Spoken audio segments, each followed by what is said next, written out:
Cannabis Common Sense, the show that tells the truth about marijuana and the politics behind its prohibition.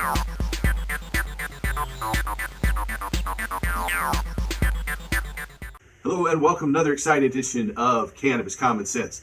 We have a lot of new groundbreaking news for you. This past week we observed our unofficial cannabis holiday, April 20th or 420, and the U.S. Congress and White House produced some fascinating new information for us. We have a great interview this evening with J Von Hartman. Paul wrote a book, Cannabis versus Climate Change, and how cannabis and the terpenes and aromas it creates has effects on the atmosphere. And he'll be talking about how a lot of those have been destroyed in the natural world, and cannabis is the one crop that can try to replace those. But without further ado, first, let's bring on our infamous dancing cannabis leaves. I feel the force.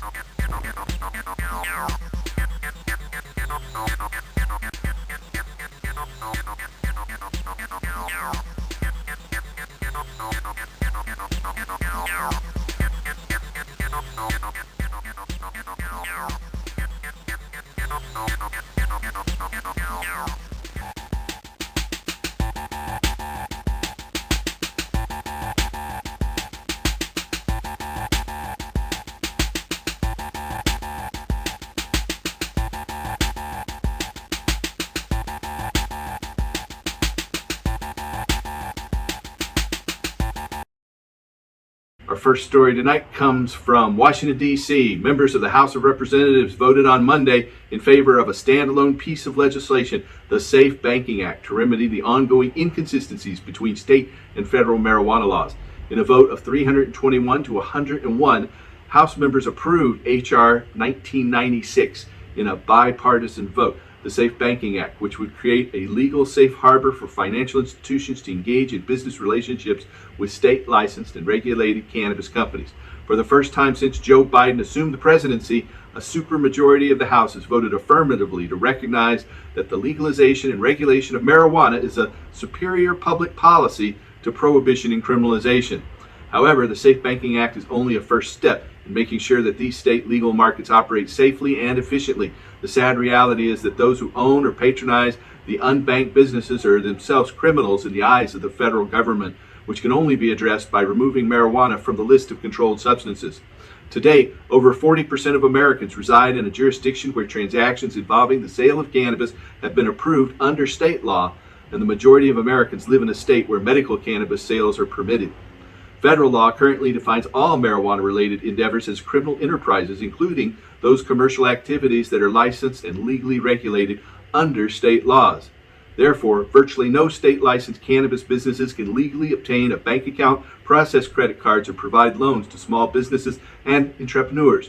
In this environment, the rapidly growing multi-billion-dollar cannabis industry must operate largely on a cash-only basis, which makes businesses more susceptible to theft and more difficult to audit. The ongoing federal prohibition also places the safety and welfare of these businesses' customers at risk, as they must carry significant amounts of cash on their person in order to make legal purchases at retail facilities. We've long advocated that federal lawmakers vote yes on the SAFE Banking Act. A version of this bill first passed the House of Representatives on September 25, 2019. Subsequently, it was included in multiple times in various COVID relief packages that the House approved in the previous Congress. Ultimately, however, the language was not included in any of the enacted COVID stimulus bills. Today's vote is another important mile marker on the road to repealing federal prohibition, yet much more action must still be taken by lawmakers in both chambers. In the Senate, we're still waiting on a comprehensive proposal promised by Senate Majority Leader Schumer and Senators Cory Booker and Rod Wyden. In the House, we anticipate further additional efforts to move forward and pass comprehensive reform legislation like the MORE Act, which was approved in the previous Congress, in order to ultimately comport federal law with the new political and cultural realities surrounding marijuana. On Tuesday, April 20th, 420, Senate Majority Leader Chuck Schumer marked the marijuana holiday by making the case for ending federal prohibition on the Senate floor.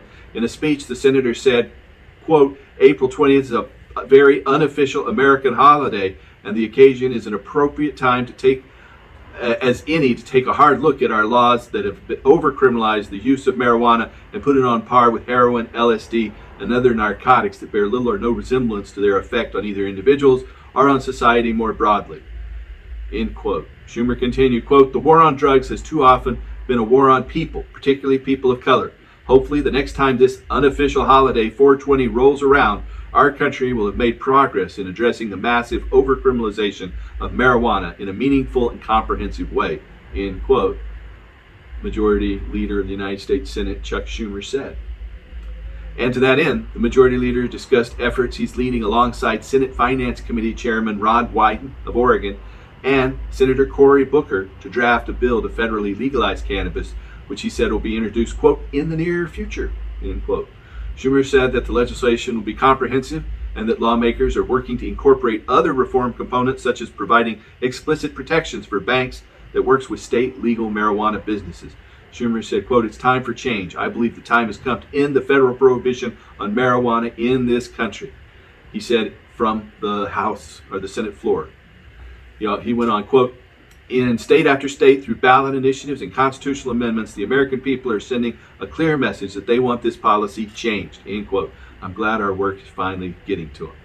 Beyond ending prohibition, Schumer said the proposal he and his colleagues are working on will ensure restorative justice, public health, and implement responsible taxes and regulations, similar to what New York lawmakers sought to accomplish in the legalization bill that their governor signed into law late last month. Schumer also said last week that the legalization bill they're working on will be brought to the floor of the chamber, quote, "soon," end quote. He, Wyden, and Booker formally started their reform efforts by holding a meeting earlier this year with representatives from a variety of advocacy groups to gain feedback on the best approach to reform. Schumer made a point last month to say that it will specifically seek to restrict the ability of large alcohol and tobacco companies to overtake the industry. Instead, it will prioritize small businesses, particularly those owned by people from communities most impacted by prohibition, and focus on, quote, "justice, justice, justice, as well as freedom," end quote, Senator Schumer said. He also urged voters to reach out to their congressional representatives and tell them that this is long overdue. On the House of Representatives side, Judiciary Chairman Gerald Nadler said recently that he plans to reintroduce his legalization bill, the Marijuana Opportunity Reinvestment and Expungement Act, which cleared the chamber last year but did not advance in the Senate under GOP control.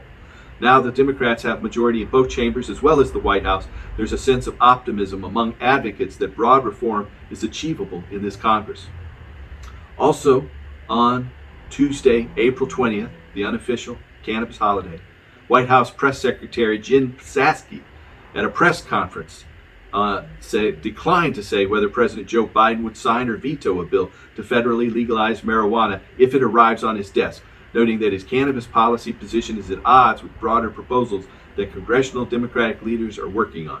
She also was asked about his stance on marijuana banking reform, the disconnect between public opinion favoring legalization and the president's opposition, and whether Biden plans to revisit clemency applications for those facing federal sentences over cannabis.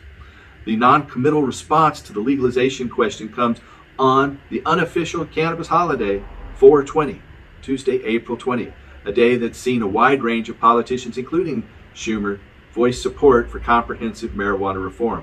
Psaki was pressed on the Senate leader's remarks and asked whether Biden would support legislation to end federal cannabis prohibition if Congress approved it. Psaki said, quote, "The president supports leaving decisions regarding legalization for recreational use up to the states, rescheduling cannabis as a Schedule II drug so researchers can study its positive and negative impacts, and at a federal level, he supports decriminalizing marijuana use and automatically expunging any prior criminal records. He also supports legalizing medicinal marijuana, so that's his point of view on these issues," end quote, his press secretary said. The press conference ended with a final question about cannabis policy, specifically whether the Biden administration plans to revisit requests for clemency for federal cannabis convictions.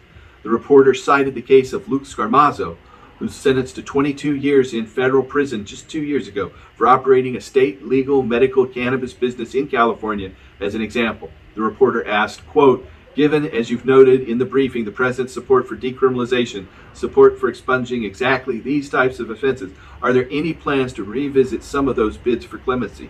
End quote. The White House press secretary responded, quote, "Well, I would just take it as an opportunity to reiterate that the president supports legalizing medical marijuana. It sounds like this would have been applicable in this case, and of course decriminalizing marijuana use and automatically expunging any prior criminal records. In terms of an individual case, I can't get ahead of those obviously, end quote, the White House press secretary said. So with the banking legislation, hopefully that will advance in the Senate as well. Our next story is from Trenton, New Jersey. Justices on the New Jersey Supreme Court unanimously affirmed a lower court ruling determining that an employee is eligible to have costs related to the medical use of cannabis reimbursed by his or her employer. An amicus brief was filed in the case on behalf of the National Organization for the Reform of Marijuana Laws by Alan Silber and Dylan McGuire of the law firm Poshman Stein. Silber's an old friend of mine. We worked together on marijuana legalization here in Oregon back in 1984. He moved here for several months to work on a Supreme Court challenge back then. But in New Jersey, the justice rejected the contention that cannabis is ineligible for reimbursement under the state's workers' compensation laws because it's illegal federally. The court ruled that Congress's decision to prohibit the Justice Department from interfering in states with medical cannabis access laws permits state and federal marijuana laws to coexist absent of any, quote, positive conflict, end quote. The court further determined that the plaintiff's use of medical cannabis was, quote, reasonable and necessary, end quote, and rejected the employer's claim that providing financial reimbursement would subject it to potential criminal liability. The court ruled, quote, we agree with the Compensation Court and the Appellate Division that exempting workers' compensation insurance carriers from responsibility for workers' medical marijuana costs would be antithetical to the legislature's express findings in the Compassionate Use Act and the traditional broad liberal application of New Jersey's workers' compensation scheme, end quote. The court opined. The New Hampshire Supreme Court issued a similar ruling last year, as have lower courts in several other states, including Connecticut, Maine, Minnesota, and New Mexico. By contrast, courts in Delaware and Massachusetts have issued contrary rulings. Our last story tonight is from Massachusetts. The long-term use of cannabis provides sustained improvements in patients suffering from chronic pain conditions, according to longitudinal data published in the journal Experimental and Clinical Psychopharmacology. A team of investigators affiliated with Harvard Medical School and McLean Hospital in Boston evaluated the use of cannabis in chronic pain patients over a 6-month period. Most participants in the study suffered from either musculoskeletal pain or neuropathy. The researchers reported, quote, relative to baseline following 3 and 6 months of treatment, medical cannabis patients exhibited improvements in pain which were accomplished by improved sleep, mood, anxiety, and quality of life. Reduced pain was associated with improvements in aspects of mood and anxiety, end quote. The authors also acknowledged that many subjects reduced their use of opioids over the trial period, though not to a degree that reached statistical significance. They concluded, quote, these findings are promising as they underscore previous survey studies also reporting the reduced use of conventional medications, specifically opioids, following the initiation of medical cannabis treatment, end quote. Additionally, the researchers reported that patients with similar pain conditions who did not initiate medical cannabis therapy over the study period, quote, did not reveal a similar pattern of improvements as the medical cannabis patients on measures of pain or clinical measures between baseline and follow-up, end quote. The authors concluded, quote, findings suggest that medical cannabis may be an effective adjunctive therapeutic strategy for chronic pain and related symptoms, end quote. Patients in the United States seeking medical cannabis recommendations are most likely to report suffering from chronic pain, according to an analysis published in February in the Journal of Cannabis Research. And in my experience working with medical cannabis patients, that's true. The full text of this study, No Pain, All Gain, Interim Analysis from a Longitudinal Observational Study examining the impact of medical cannabis treatment on chronic pain and related symptoms, appears in this month's edition of Experimental and Clinical Psychopharmacology. That's the end of our Hemp News segment tonight. Now we have an interview with Paul J. Von Hartman talking about his book, Cannabis versus Climate Change. I think you'll find it fascinating. Stay tuned and help us restore hemp. I would like to introduce Paul Von Hartman. Paul has been on the show once before, but Paul's a longtime cannabis activist who's written a book about cannabis and climate change and how the elements in cannabis that volatilize the terpenes help control climate. So I'm fascinated to talk about that with you, Paul. Welcome back to our show. Thanks so much, Paul. It's great to be back. I couldn't be happier to talk about this because it is so important. It is. You know, now that we see fields of hemp, I know you've moved into Oregon now. You're down in Ashland. So the Rogue River Valley a couple of years ago, I haven't driven through there since then, but a couple of years ago, I was down there for the Southern Oregon hemp stock at Wells Springs, Jackson Wells Springs, and so I Yeah. had to go up to Crater Lake on the way back. Took a little detour, My and as I went up the valley, it was just covered with hemp as far as the eye could see on both sides of the highway. And so, boy, it was, after all these years of working for this, it was good to see it finally start to come to fruition. But It sure is. yeah, welcome to Ashland, one of my favorite cities in Oregon, too. Thank you. It's so great to be here. We've been here for 4 years now, and just couldn't be happier. We lucked out. We're living next to Emigrant Lake, and it's just absolutely gorgeous here. Today's a beautiful spring day. I'm building a wheelchair accessible garden that has about a 50-mile view. So, we're living a dream. Air next Friday, which I think is the 23rd or so. But today is April 19th, which is also called Bicycle Day. It's the day that Albert Hoffman first accidentally took LSD, which he had created, not knowing it. And it's also the day before 420, Cannabis Day. So it's great to have you on. I often start asking people, how did you first get involved with cannabis? How is it? When did you first try cannabis? And what led you to become enamored and part of our mutual cause? Well, it started after college. I made a deal with myself that I wouldn't smoke cannabis until after I'd graduated. I kind of felt an obligation to my parents to finish my formal education before I started toying with my brain cells. What did you major in, and what college did you graduate from? I graduated from Humboldt State University in Arcata, California. I was one of the first special major graduates in the California State University system. And when I was a junior, I was a wildlife management major. But I changed my major when I was a junior to be a combination of art, wildlife behavior, journalism with a minor in aviation. Oh, all right. Aviation. So with aviation, is that like flying a plane or taking care of an airplane, like maintenance, or both? Well, no, it's just learning to fly, getting my pilot's license. I got my pilot's license just before I graduated from Humboldt. I went to Humboldt for 5 years and graduated in 1978 with, I got happy feet. I went down to Stanford for a year and got certified under the NAUI training program of scuba at Stanford. A friend of mine was head of the aquatics department, so he just invited me to come down and take the course. So I did. Wow. Yeah, it was great. And I saved up some money. I was painting houses in Palo Alto, and I saved up a bunch of money. And in 1979, in June of 79, I jumped into my car, which was a 1956 MGA convertible, and I drove across the United States in 8 days through 3 tornadoes and wound up in the arms of Joan Baez. Joan Baez? Yeah. How did you end up in Joan Baez's arms? Well, my friend at Stanford, who was the aquatics instructor, was a friend of her road manager.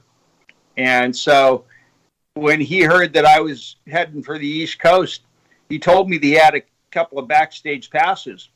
And so I met up with him in Tanglewood, which was just an amazing concert with Livingston Taylor and Joan. And then we got invited back to the Tanglewood Hotel for dinner and drinks and dancing. And so we wound up just having an incredible night. She was 38, I was 20. I was just about to turn 24, and it was 1979. So do the math. Right. Right. Yeah, it was that actually was where my activism started. I was touched by greatness at a young age and inspired by her greatness. And Did you smoke marijuana with Joe Baez? no, she doesn't smoke. She doesn't smoke marijuana. That doesn't surprise me, but But no one she knows did a little about that. she did put half a pill next to my plate at dinner, but I don't think I can say what it was. Oh, okay. Okay. She, I don't want to get her into trouble 40 years later. okay. But it Well, was fun. enough said on that. So, when did you first start? When did you first smoke a joint? Where were you at? I was actually in Humboldt County, and Okay. a friend of mine gave me a big bag of leaf, and I smoked it all the way across the United States while I was driving to the East Coast. And I realized that, we'd been lied to, that we'd been told that this stuff was bad for you. And I realized immediately that it was good for me. And so I decided the first time I smoked it that I was going to just do an experiment and find out for sure whether it was good for you or bad for you. And I would smoke it until I knew. And, it didn't take me too long to figure out that it was really good for me. And Right. years later, when I crashed my hang glider, flying in a 40-knot wind, I became a medical patient in the blink of an eye. I went from being 28 years old to being 65 years old with the change of the direction of the wind. So Yeah. that's when I really realized how important cannabis was for people who are in pain, because I was in pain, a lot of it. Right. What year was that? That was 1983. Okay. Yeah, and I was at Dillon Beach, and I was flying a double surface competition wing in a 40-knot wind, and I got behind a sand dune, and there was an updraft. It's called a burble. I got caught in a burble. It was like being a champagne cork. Really? Yeah, So and then getting the air, huh? stall, and then just right into the sand. And I cracked 3 vertebrae in my neck, but I didn't have any displacement. So I didn't wind up in a wheelchair or worse. And it was just a miracle that I walked away from it. Right. So, how is it that you came to become an activist about cannabis and now climate change? And it's tied to. I know a long, complicated story, but it's actually we not. got It's 30 to 40 minutes here. Sure, I'll make it real quick. I was the director for Sea Shepherd in Hawaii in 1988. Environmental group. Oh yeah, and I was working on 6 different environmental issues all at the same time and defending myself against the Department of Commerce because I was interfering with the commercial exploitation of the marine environment. And I was watching TV once. I was watching PBS, and there was a program called The 90s. And I remember that show. I have a reading of the one with, it must be the one that starts with Johnny Hempseed and Chris Conrad. That's Boy, it. that You can make paper out of it. You can make fuel out of it. You can make clothes out of it. You can do this. You can do that. And I came up off the floor when I heard that you can make fuel out of cannabis, because I realized immediately why marijuana was prohibited. Right. Because the marijuana industry is a multi-billion-dollar industry, but the industrial hemp industry is a multi-trillion-dollar industry. And it was just like, okay, well, this is a fundamental issue. And if we fix this, all that other stuff that I'm working on will be resolved. And so I immediately turned Sea Shepherd over to my best friend on Maui, Tim Carr, and his wife, Linda. And then I started Project Peace. which is an acronym for Planet Ecology Advancing Conscious Economics. And so Project Peace was all about making fuel from hemp. Yeah. So you saw this program on PBS, the 90s, which I think we've even run excerpts of it here on the show. And of course, we talked to Chris Conrad about it here. Chris has been a guest many, many times. But so how did you start researching it? Did you get Chris Conrad's book? How did you obviously... He hadn't written it yet. Well, somebody told me, you ought to get in touch with Roger Christie, because I was on Maui. Oh, yeah, and yeah. I was going to plant pot publicly under the banyan tree on January 1st. And somebody said, well, you ought to get in touch with Roger Christie. He's on the Big Island. He's, a big activist. Yeah, he and Cher were a guest on our show about 3 or 4 months ago. Yeah.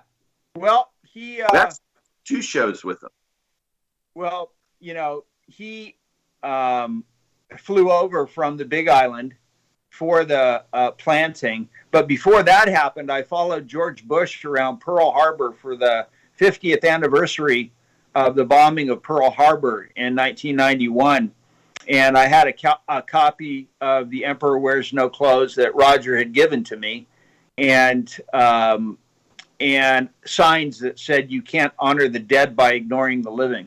And I chased George Bush Sr. all over Pearl Harbor and up to Punch Bowl Cemetery, and I got escorted off the military base for holding up a sign and on Japanese national television that had to do with drift netting. And so it was just, I took my direct action methods from Sea Shepherd and I applied them to the cannabis struggle and planted publicly on January 1st, 1992.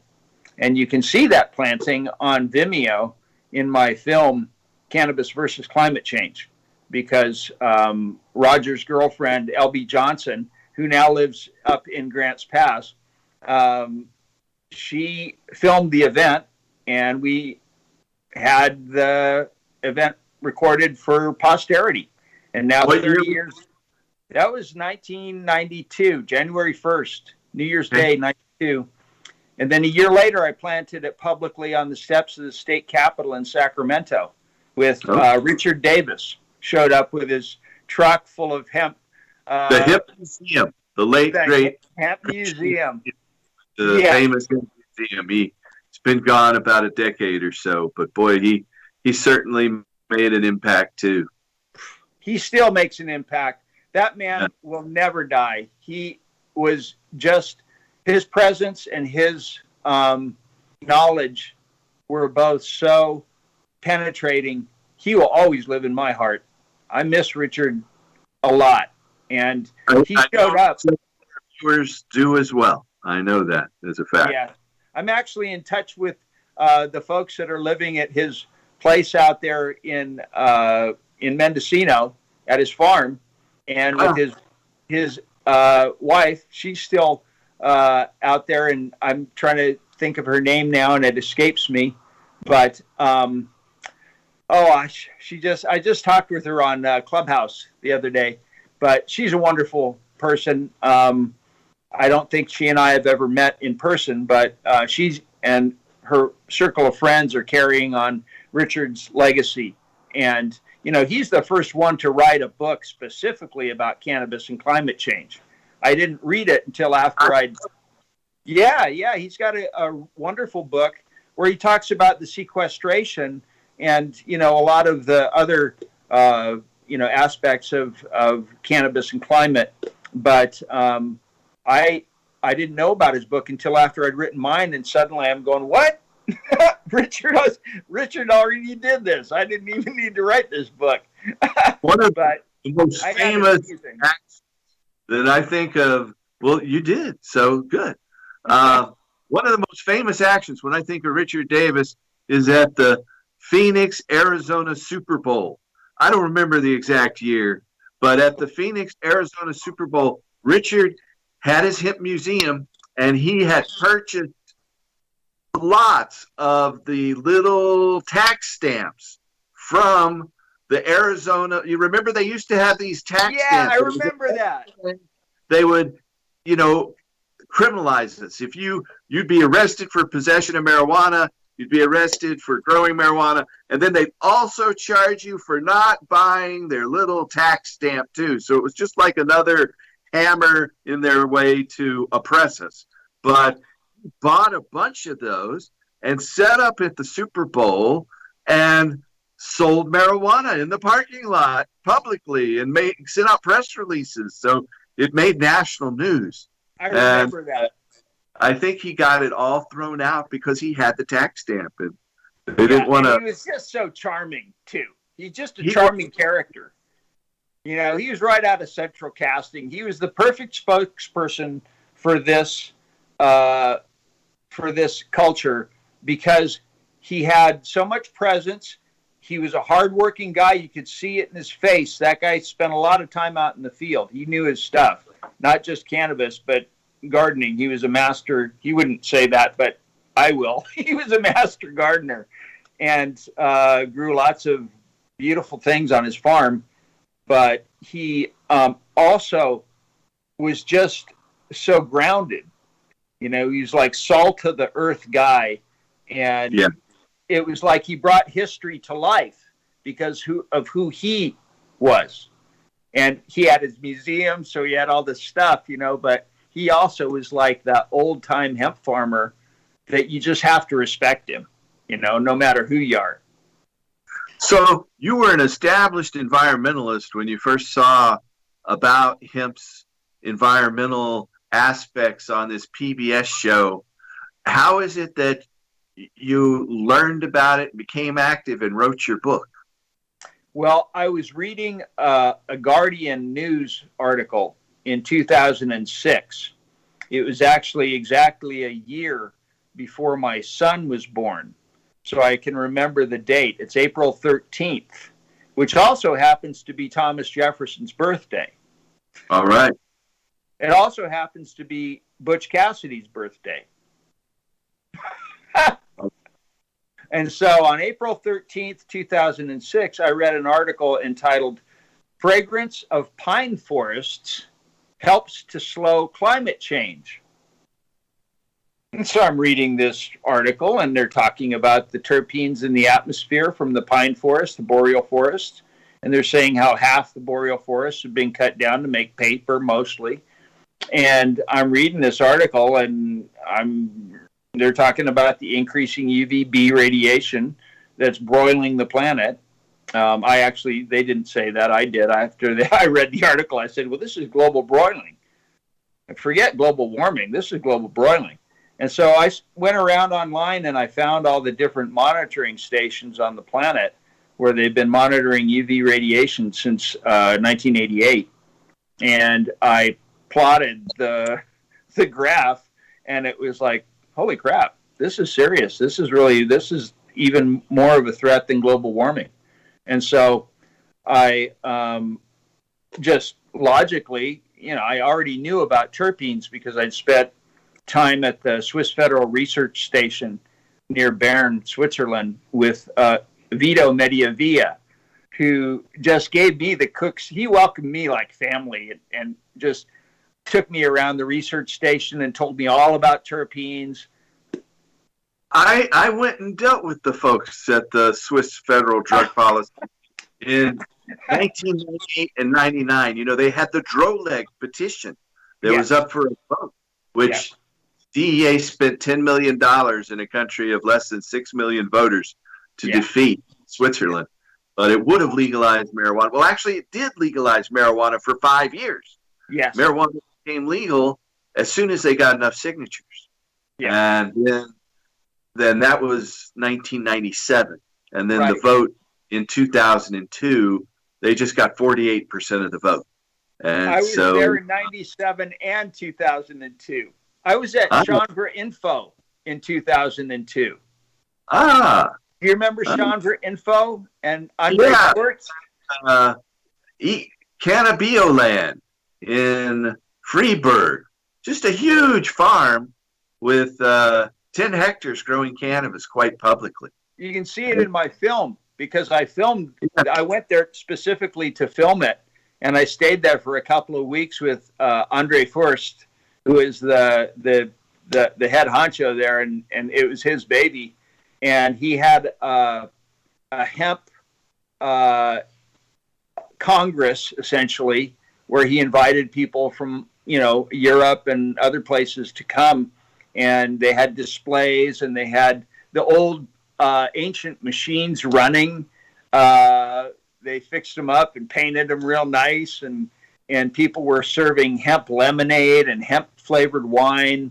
And I mean, it was a real beautiful thing. It was the first time I saw hemp plastic. Drinks. You could get hemp drinks in every little Swiss town. They had little signs for their hemp drinks in their windows and in every little gas station in the middle of nowhere, Oh, it's sweet. It's quite in certain cantons, they had to sell them cannabis as what they call duft bags, which is the aromatic patchouli or the schlapsakjes. The sleep sacks. Yeah. Yeah, to schlap on. You're supposed to put them under your head and go to sleep. Oh, you know what else they sold? They sold colas, full branch colas, about 3 feet long, in a 5-gallon bucket as flowers for your table. Yeah, I went back behind the scenes one day at one of those in Zurich, and there were about 50 people in the back room trimming those big stalks and stems, Yeah. I worked with Chris Iverson and stayed at a farm there, first in Oberburn, and then he moved near Zurich, and he created a movie called The Green Goddess. Oh, and it's after about 22 years, I've been working, and we found a distributor for this movie. It's not 22 years; it's 19 years since the concept happened. So maybe this movie will come out, but a lot of it was filmed there in Switzerland the year marijuana became illegal in 2002. Oh, that's hilarious. I was there. Yeah, I know. It's kind of strange how little did we know our paths were crossing there. Yeah, and then I went back in 2003. Uh-huh. Yeah. Yeah, I haven't been. I took my family there in 2014. I drove up and we went up the railroad to Monk and Jungfrau. It's a pretty incredible ride. You ride through the mountain till you come up the top of a pass above the glaciers. But anyway. Well, I was living in France at the time, and I was driving around filming. I filmed at the Festival du Chanvre in Montchamp-sur-Loire, and I palled around with Noel Andre, who was he was about 20% of the hemp industry in France at that time. And so he took me to all of the processing plants and farmers, and I filmed all these incredible things. In fact, I even designed a label for one of his the oil pressing factories that he took me to. They needed a new label, and I'm a graphic artist. So I said, well, I can knock out a label for you. And so I designed a label in France for hemp oil. So, I have lots of film and photographs from the hemp industry. For sure. That's, but so let's talk specifically about cannabis terpenes and the atmosphere and the whole premise behind your book. Okay. Well, the boreal forests, as I mentioned, were studied in 2006 and reported on. And they realized that they hadn't really considered the effects of terpenes in the atmosphere until it was already, the forests were half gone. And then I researched a little more and found out that the marine phytoplankton also produce atmospheric aerosols. They actually produce isoprene, which goes up into the atmosphere and becomes the monoterpenes. It photodegrades into monoterpenes.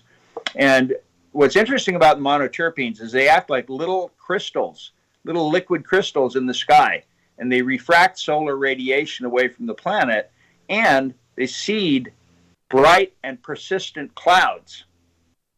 They become part of the hydrologic cycle, and they don't photodegrade. They're rained and snowed from the sky, so they circulate throughout the systems of the natural order. And because they have antiviral, antifungal, and antibiotic properties, I theorize that they play a very important role in purifying the hydrologic cycle of the earth. And because we have half the concentration of terpenes in the atmosphere now than we had the vegetative cover of this planet, and killed half the phytoplankton, because the phytoplankton are about half gone now too. They may be even more than that. They're really impacted by the UVB, because the UVB increases are the greatest at the extreme north and south latitudes, where the phytoplankton congregate and where the boreal forests are. And so the effects of the UVB is greatest on those organisms that protect us from the UVB. And it creates what's called a feedback loop. And it is exacerbating the problem at an accelerating rate. So the increase in UVB radiation is not a steady linear graph. It's a hockey stick.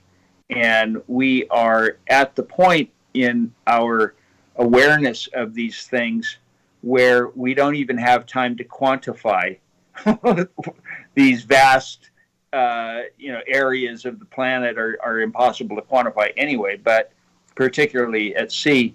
But the remedy is quite clear. Cannabis is the only crop that produces a sufficient volume of atmospheric aerosol terpenes to replenish what's been lost with the death of the boreal forest and the marine phytoplankton.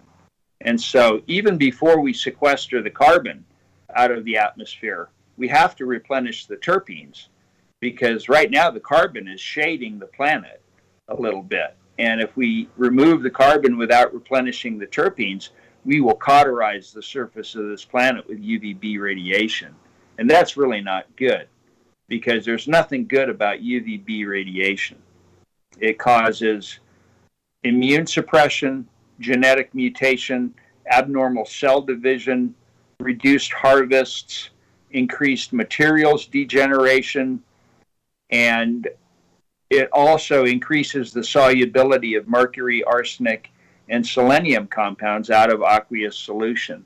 And so the toxification of the hydrologic cycle as a result of increased UVB radiation is probably the most proximate emergency that we have to confront as a species, because it's global. And so the remedy has to be global, and it has to be proportionate, and it has to be biogenic, because it has to come from nature, because nature is the only force on this planet that's capable of fixing itself. We can't fix it with machines or technology, but we can look at nature as the remedy, as the healing Gaia therapeutic answer that's going to take us from a primitive Gaiacidal species, earth-killing species, to an evolved Gaia therapeutic species, an earth-healing species. And the way we do that is we recognize that cannabis is mankind's functional interface with the natural order. Without cannabis, our species will never achieve sustainable existence on this planet. And the sooner we realize that, the better chance our children will have for a livable planet. So time is the limiting factor in the equation of survival. But the good news is I think we have enough time, because cannabis grows so abundantly so quickly, that we could turn this thing around tomorrow. And we need to, because it's springtime and we don't have a growing season to waste. So that's basically the message of my book. And I also introduce a federal protocol that is meant to transcend the prohibition, because legislation, we don't have time for that. We don't have time to debate this. It's very clear what needs to be done. And unless somebody has a better idea, then we need to advance with the idea that's most likely to work in the shortest amount of time. And I believe that my idea is that idea. And I'm open to somebody else's idea. If somebody has a better idea, I'll work on their idea for the rest of my life for free. Because this is about healing the earth for our children. That's all it's about. You know, there's only one other plant that they say competes with hemp in terms of its ability to produce biomass, and that's bamboo. Bamboo doesn't really have many terpenes, you know. It doesn't smell much in a bamboo forest, but if you're anywhere around a cannabis field, you are going to smell it. And some people love or hate it. It definitely has the terpenes, and the terpenes are what cause plant odors or smells. And so cannabis has a wide variety of terpenes that it shares with other plants, like limonene, which is common in all citrus fruits, one of my favorite terpenes, and myrcene, which is common in hops, or that flavoring in beer. And so, and those also have medicinal and psychological effects and benefits as well. Absolutely. But I have held that we are in a symbiotic relationship with cannabis. That, you know, civilization basically grew out of cannabis cultivation more than 25,000 years ago. When I first read about it, I read Ernest Abel's book, Marijuana, the First 12,000 Years. Since then, archaeologists have pushed that back. We've found cannabis cultivation in archaeological sites dating back 28,000 years ago. And so I hold we are in this symbiotic relationship, and that it's kind of a big passion play, that the thing has been made illegal. So many lives have been destroyed by this irrational fear of THC, which has never killed anyone. You know, I like to say recently, you know, when a woman starts lactating, she has this substance that all mammals give to their babies called colostrum. And colostrum, the single component that it's richest in, is endogenous THC, which they named 30 years ago anandamide. So the idea that children are being harmed by cannabis is just a crazy myth. And so, you know, I think it's critical for life on this planet, as your studies show. You know, feral hemp in Illinois that's been found to be 3% THC. There's a study at Notre Dame showing that it makes 8,500 pounds of seeds per acre. Well, that's 4 times more than the low THC out there. And at rate, we cultivated about 10% of our arable land on this planet with hemp. That would complete, the seed oil alone would completely replace all the petroleum we use. And so the fiber produced would stop the entire need for forestry. I mean, you know, deforestation. You know, here in Oregon, we had those big fires last year. The timber companies are just going in there and cutting everything down they possibly can, you know, around that. They use that as an excuse. Yeah. But you look at like Lebanon, which is famous for its cedar forests. Well, today it's a desert. There aren't many cedar forests left. And if we're not careful, we're going to have desertification here in the Pacific Northwest. You know, with the, it's already happening, actually. Yeah, it's happening in Ashland. I understand here it is April, and you've already got massive forest fires. Well, and the lakes aren't filling up, and the soil is drying out. You can go to the NASA website and see all the satellite images of the soil moisture in the United States, and it's just it's astounding. It's really you know, it's a desert happening in slow motion, but it's speeding up. It's happening all over this planet. And as you said, the we have to UVB. start taking care of the planet instead of destroying it. And we often hear we've got 20 years left, we got 5 years left. We don't have any time left. When we were born, it was already too late. Well, you know, try to save what little bit is left. You know, the thing is, though, it's not too late until it's over, and it's not over yet. And so we're threading a needle right now that is closing at an accelerating rate. But I have to believe that it's not too late, because the despair and frustration would just be too great if I thought that we couldn't fix this. And so I'm just going to continue to work on it until I drop. Really, I'll get it. I'll get it done. But the one thing I wanted to point out is that, cannabis is the only crop that produces complete nutrition and clean energy from the same harvest as it heals the atmosphere. And so it is so obvious what we need to do, but the political reality is stopping us.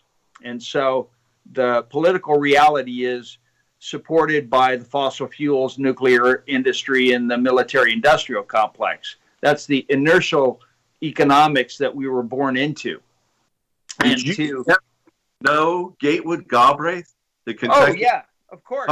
He said it's the petrochemical, pharmaceutical, military, industrial, transnational, corporate elite fascist sons of a bitches that brought on a prohibition. It's the natural cycle, which hemp represents, and the founding of agriculture represents, and the synthetic cycle. And it's not really about drugs. Drugs are just a smokescreen.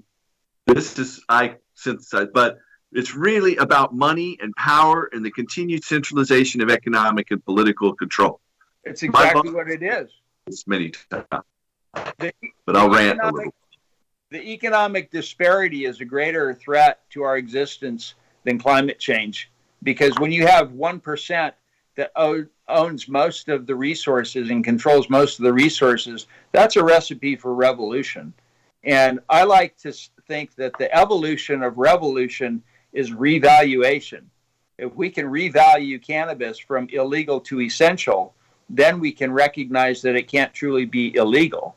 We've never lived in a free market economy. They talk about the free market. Well, we've never known one, because the most valuable agricultural resource on the planet has been banned for 83 years. And so the fact is, we have a limited amount of time to admit that THC is good for the human body.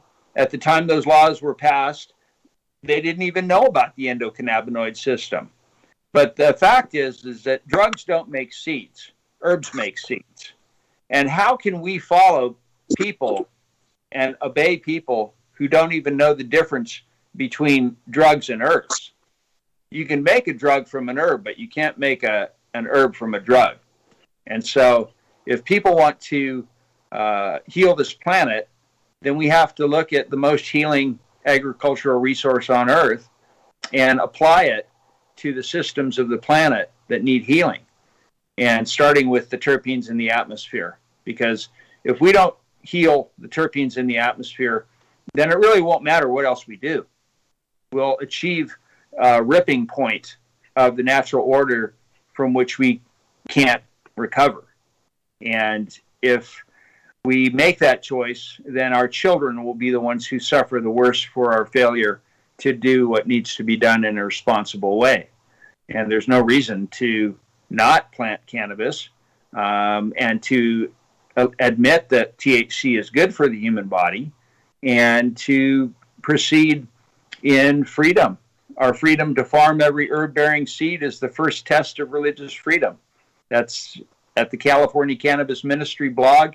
People can read about the work I've been doing. They can go onto my film channels on Vimeo and YouTube and see the films I've made. Let's talk about those. So what are the links you'd like to send people to again? So cannabisministry.com, was that it? No. It's the California Cannabis Ministry. It's a blog spot, a blogger blog. And, Yeah. But if you Google the California Cannabis Ministry and my name, it'll definitely take you to my writing. Or you can Google global broiling, because nobody else is writing about global broiling. It's a term that I coined. The B in UVB stands for broil. So, Not so funny when you think about it, but yeah. Kind of It's funny, kind of not funny. One of those things. Right.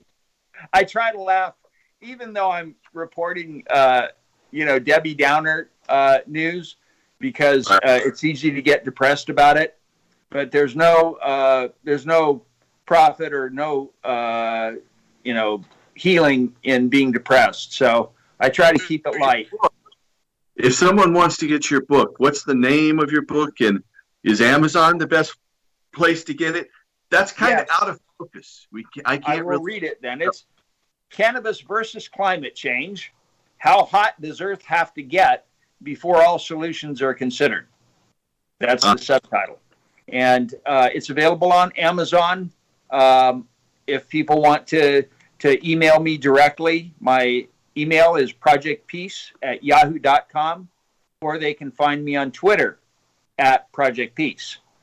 And I trust that people will look into my theories and either tell me why I'm wrong or help me to proceed in a responsible way. But I'm going to have to sign off, Paul. I hate to cut it short, but I just have an appointment that just showed up. That's okay. I got a delivery. I got a delivery of a ton of hemp seed protein. All right. Well, good luck. Yeah, I got a ton of this stuff. All right. Well, I'll know where to come to when I need any. Well, I'm going to be making fish food out of it, and cattle feed, and feed food for people, and for birds. Are you? Well, I know you said you were working with someone here, local producer. Tell us more. Yeah, that's Greg Flaval. He just drove up. Hemp Tech Global. All right. I'll tell him I was talking with you. All right. Well, thanks for coming on and doing this, Paul. And I look forward to seeing you somewhere down the Hempen Road here. I'm going to be heading to Portland pretty soon. My niece just moved there, so I can't wait to meet up with you and burn one. All right. Okay. Well, happy 420 and happy Bicycle Day, and tell Greg Flavel I said hi. We got to get him on the show next. I will. I'll tell him. Definitely got to get him talking. He's great. He's one of my favorite people on the planet. Well, send me his contact. Tell him I'm ready. I will. I'll tell him right now. Okay. Thanks. All right, you guys. Thank you so much. My pleasure.